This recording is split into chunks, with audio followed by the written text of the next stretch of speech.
আসন্ন ত্রয়োদশ জাতীয় সংসদ নির্বাচনকে একতরফা ও অগণতান্ত্রিক আখ্যা দিয়ে জাতিসংঘের সরাসরি হস্তক্ষেপ কামনা করেছেন সাবেক পররাষ্ট্রমন্ত্রী ও জাতিসংঘে বাংলাদেশের সাবেক স্থায়ী প্রতিনিধি ডক্টর এ.কে আব্দুল মোমেন। জাতিসংঘ মহাসচিব অ্যান্তনিও গুতেরেসের কাছে পাঠানো এক চিঠিতে তিনি সতর্ক করে বলেন, প্রধান বিরোধী দলগুলোকে বাদ দিয়ে নির্বাচনের আয়োজন করলে তা আন্তর্জাতিকভাবে কোনোভাবেই গ্রহণযোগ্য হবে না।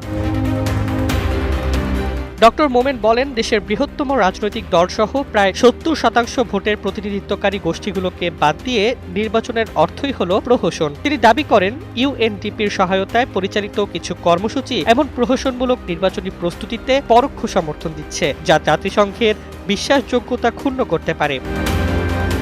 চিঠিতে তিনি ১৯৯৬ সালের ১৫ ফেব্রুয়ারির ভোটারবিহীন নির্বাচনের উদাহরণ টেনে বলেন, ইতিহাস যদি পুনরাবৃত্ত হয় তবে এবার পরিণতি আরও ভয়াবহ হতে পারে। তিনি বলেন, অংশগ্রহণবিহীন নির্বাচন রাজনৈতিক মেরুকরণ বাড়াবে, অস্থিতিশীলতা ডেকে আনবে এবং জনগণের আস্থা ভাঙবে।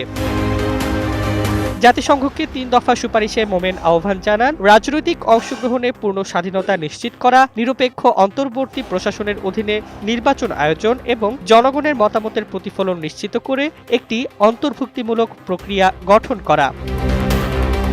চিঠির শেষাংশে তিনি স্পষ্ট করে বলেন, জাতিসংঘের নীরবতা মানে হবে অগণতান্ত্রিক প্রক্রিয়ার প্রতি সম্মতি। তার মতে বাংলাদেশ এখন এমন এক মোড়ে দাঁড়িয়ে যেখানে সময়মতো সঠিক পদক্ষেপ না নিলে গণতন্ত্রের ভবিষ্যৎ অন্ধকারে তলিয়ে যেতে পারে।